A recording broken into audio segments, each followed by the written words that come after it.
جو تاریخ پر ابھی تک معلوم نہیں ہے اپوزیشن کو کہ کون سی تاریخ ہوگی. اب جو ساتھ صاحب کہتے ہیں ان کو فیل نہیں آ رہا ہوا میں تحریک عدم اعتماد کا, تو آپ کیا سمجھتے ہیں کہ یہ صرف ہوائی باتیں ہو رہی ہیں, ہو کیا رہا ہے, کب آئے گی, تیاری بھی مکمل ہے یا نہیں؟ دیکھیے یہ جو صورتحال ہے نا لمحہ بلمحہ بدلتی ہے, اور اس وقت آج کی اگر میں آپ کو صورتحال بتاؤں تو آج کی صورتحال یہ ہے کہ عمران خان کی حکومت کافی خطرے پہ. اچھا. اور وہ خطرے کا لیول وہ جو تھا نا پہلے سبز سے نارنجی اور نارنجی سے لال, اب بات لال سے کہیں آگے بڑھ گئی ہے. اچھا. تو اس لیے عمران خان صاحب کو آج ان کی جو تقریر بھی بتا رہی تھی وہ یہ بتا رہی تھی کہ ان کے پاس ایسی انفارمیشن ہے کہ ان کے پاؤں کے نیچے سے جو حکومت کا قالین ہے وہ رفتہ رفتہ کھنچتا چلا جا رہا ہے. اچھا. اور آج انہوں نے جو اپنی تقریر میں ایک اہم بات کی وہ یہ ہے کہ انہوں نے کہا کہ ہمیں روس جانے کی سزا دی جا رہی, ان مینی ورڈز. جو انہوں نے بات یہ کی کہ دیکھیے یہ اب اگر آپ کو یاد ہو تو یہ سارا معاملہ کسی نہ کسی درجے میں چیزیں کو انسائیڈ کر رہی ہیں. میں نہیں کہتا کہ چیزیں ایکچولی ایسے ہی چل رہی ہیں, لیکن یکے بعد دیگرے واقعات ایسے ہوتے ہیں اور اکٹھے اور ایک ہی وقت میں رونما ہوتے ہیں کہ آپ حیرت سے دیکھتے ہیں کہ کیا واقعی ایسا ہے. مثال کے طور پہ ہم نے دیکھا کہ جب سے ایبسولوٹلی ناٹ کی بات کی گئی تو اس کے بعد سے عمران خان کی پولیٹیکل مشکلات بڑھنا شروع ہو گئیں. اس کے بعد پھر آپ دیکھتے ہیں کہ گزشتہ ایک مہینے سے یہ بات بڑے باوثوق ذرائع سے کہی جا رہی تھی کہ عمران خان کی حکومت فلاں وقت میں نہیں رہے گی. آپ کو یاد ہوگا کہ اسی پروگرام میں آپ کو عرض کیا تھا کہ آئندہ چلتے ہوئے عمران خان کے لیے مشکلات بڑھتی چلی جائیں گی اور عمران خان کو الٹیمیٹلی ان کی حکومت سیریسلی تھریٹ میں ہے. If I remember آپ نے کچھ اسی انہی مہینوں کا کچھ ذکر بھی کیا تھا. تو میں نے ان مہینوں کا عرض بھی کیا تھا آپ کو. بات یہ ہے میں نہ وزیر اعظم ہوں نہ میں قائد حزب اختلاف ہوں, اس لیے میں الفاظ کی تلاش میں ہوں کہ کس طرح مافی الضمیر بھی بیان ہو جائے, ابلاغ بھی بات کا ہو جائے اور لوگوں کو پتہ بھی چل جائے. بات یہ ہے کہ جب وزیر اعظم کو یہ تقریر کرنے کی ضرورت پیش آ رہی ہے کہ خارجہ مسائل دراصل میری حکومت کے گرائے جانے میں اہم کردار ادا کر رہے ہیں, تو پھر ہم سب کو سوچنا چاہیے. اور ہم سب کو یہ سوچنا چاہیے کہ 1999 سے آن ورڈ ہماری سیاست کے مرکز ثقل وہ پاکستان سے باہر کیوں چلے گئے ہیں. آپ کا ایک وزیر اعظم یہاں پہ تھا اور پھر وہ سعودی عرب جاتا ہے اور پھر وہ لندن چلا جاتا ہے. آپ کی وزیر اعظم محترمہ بے نظیر بھٹو شہید, انہیں الٹیمیٹلی ملک چھوڑنا پڑتا ہے. آپ کے دوبارہ وزیر اعظم بنتے ہیں وہ پھر ملک سے باہر جانا پڑتا ہے. شوکت عزیز ملک سے باہر چلے گئے وزیر اعظم رہ کے. آخر یہ کیا وجہ ہے کہ ہماری سیاست, اور پھر آپ کو پتہ ہے کہ یہاں پہ اسی لاہور ہم نے اسلام آباد میں اپنی آنکھوں سے لوگوں کو معاہدے لہراتے ہوئے دیکھا. ہم نے پھر یہ بھی دیکھا کہ آپ کا سابق صدر اور سابق سپہ سالار وہ دنیا کے ٹی ویوں پہ بیٹھ کے یہ کہتا ہے کہ میرے پاس پیسے جو ہیں وہ کسی بادشاہ نے دیے تھے یا کسی دوسرے ملک سے آئے تھے. جب آخر آپ یہ کیا کر رہے ہیں؟ کیا ہم نے اس ملک کو مذاق بنا لیا ہے؟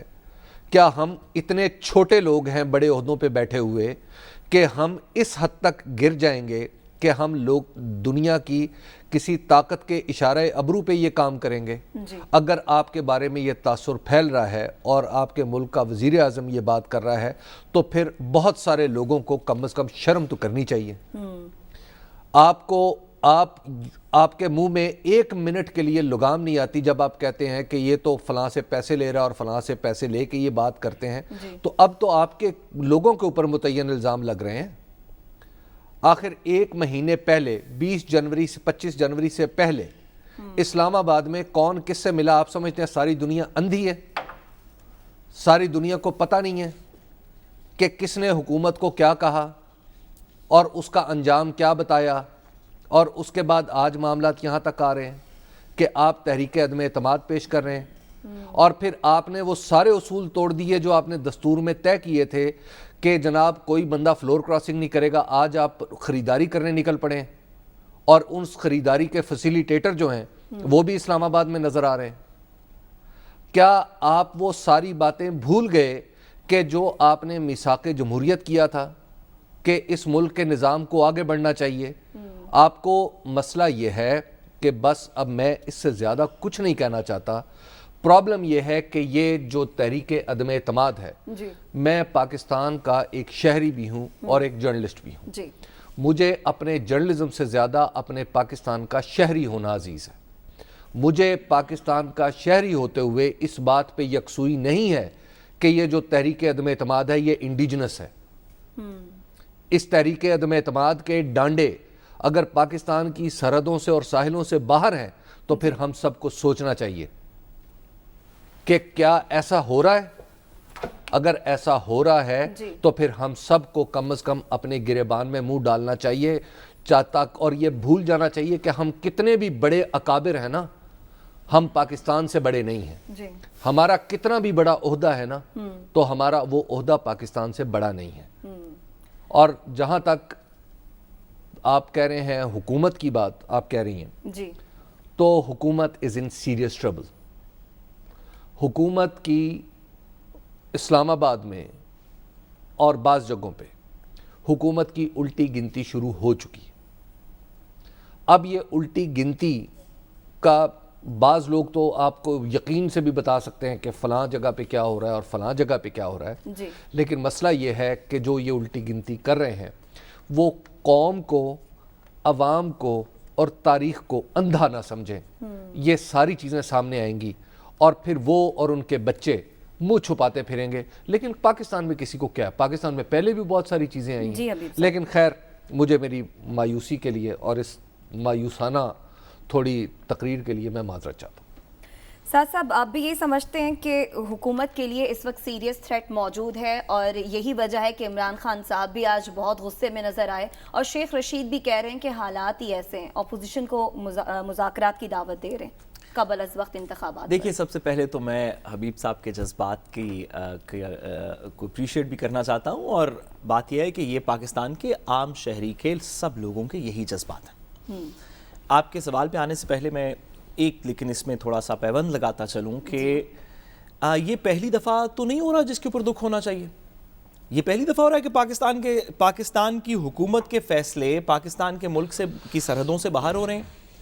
ہم نے ابھی چند دن پہلے تذکرہ کیا تھا کہ ہلری کلنٹن کی سٹیٹمنٹ آن دا ریکارڈ ہے، کتابیں اس کے اوپر لکھی جا چکی ہیں کہ جو 2009 کی لانگ مارچ ہے وہ کس کے فون کے اوپر واپس ہوئی تھی، نواز شریف صاحب کو کس کا فون آیا تھا. یہ گارنٹیز پہلے نہیں دی گئیں. حبیب صاحب نے بالکل درست بتایا، کیا وہ معاہدے جو کہ 10 سال ڈینائی کیے گئے کہ ہے ہی نہیں جی، ہم نے تو ہر قسم کی قسمیں کھا لی کہ معاہدے نہیں ہیں اور ہم کیسے کر سکتے ہیں، یہ تو غداری ہوگی اور یہ تو بے وفائی ہوگی ملک کے ساتھ. پھر وہ معاہدے سامنے آئے اور سب نے کہا کہ وہ ایک سیاسی سٹیٹمنٹ تھی اور یہ ایک سیاسی سٹیٹمنٹ ہے. اور بھئی پاکستان کے 90 کی دہائی کے بعد سے اگر آپ ابھی تو یہ ہم سٹیٹڈ ہسٹری کے اوپر جا رہے ہیں. مولانا صاحب کی میں نے کل پرسوں تذکرہ کیا، حالانکہ وہ حکومت میں نہیں رہے لیکن ہمارے سامنے وہ بیانات موجود نہیں ہیں کہ باہر سے کیا بات ہو رہی تھی اور اندر سے کیا بات ہو رہی تھی.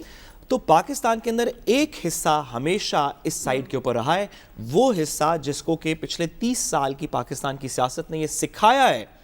میں صرف سیاستدانوں کی بات نہیں کر رہا، سیاستدان بھی، عہدیدار بھی، سوسائٹی کے دیگر لوگ بھی، میڈیا کے لوگ، وکلا کے لوگ، بہت سے لوگ. ایک خطہ ایسا ہے پاکستان کی پاپولیشن کا، ایک پورشن ایسا ہے جو ہمیشہ سے ایک پرٹیکولر ڈائریکشن میں ملک سے باہر دیکھتا ہے اور انفارچونیٹلی بات بھی سن لیتا ہے. لیکن پاکستان میں ساتھ ہی ساتھ اب ایک دوسرا فریکشن بھی کریٹ ہو رہا ہے.